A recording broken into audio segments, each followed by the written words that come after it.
कमरे में इसलिए भी लगाया है आईना, कमरे में इसलिए भी लगाया है आईना, कमरे में इसलिए भी लगाया है आईना, खुद आगही का पहला वसीला है आईना। अच्छा मतलब है।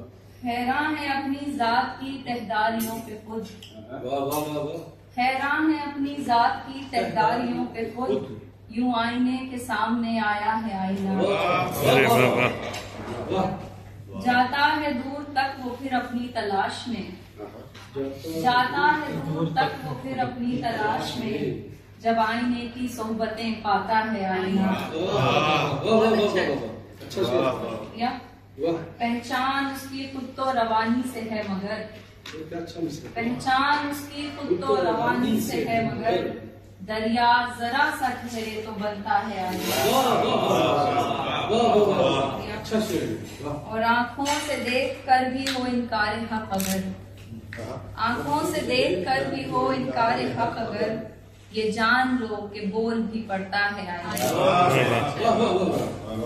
शुक्रिया। और एक मुख्तसर नज्म, उसके बाद आपकी ज़हमत रहमान।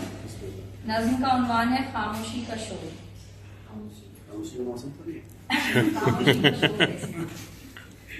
बयां कर दूं जो हाले दिल, तो ये दिल पर गिरा गुजरे, बयां कर दूं जो हाले दिल, तो ये दिल पर गिरा गुजरे, रहूं अब भी जो लब बसता, तो सीने से फुगा उठे, ज़बां पर ज़ब्त कर लेना तो फिर आसान था हमदम, न मुश्किल था लबों पर भी तबस्सुम का सजा लेना, मगर अल्लाह ने इंसान को कुदरत दी नहीं दिल पर, कहाँ है इख्तियार उसको कि आंखों को दबा पाए, कि गम कर लफ्ज बन जाएं तो बेतासीर होते हैं, जरा सा शोर होता है नहीं हासिल कोई जिसका, मगर खामोश रह जाना गमों का आह बन जाना, खुदाई में तलाकुम पैदा करता है।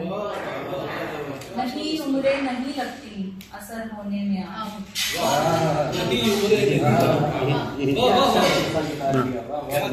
नहीं उम्रें नहीं लगती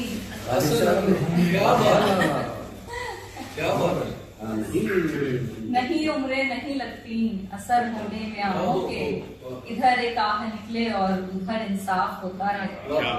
मुझे अब फिक्र है तेरी कि शायद चाह कर भी मैं तुझे अपनी ही आहों से बचा पाऊं न जाने। बहुत बहुत शुक्रिया।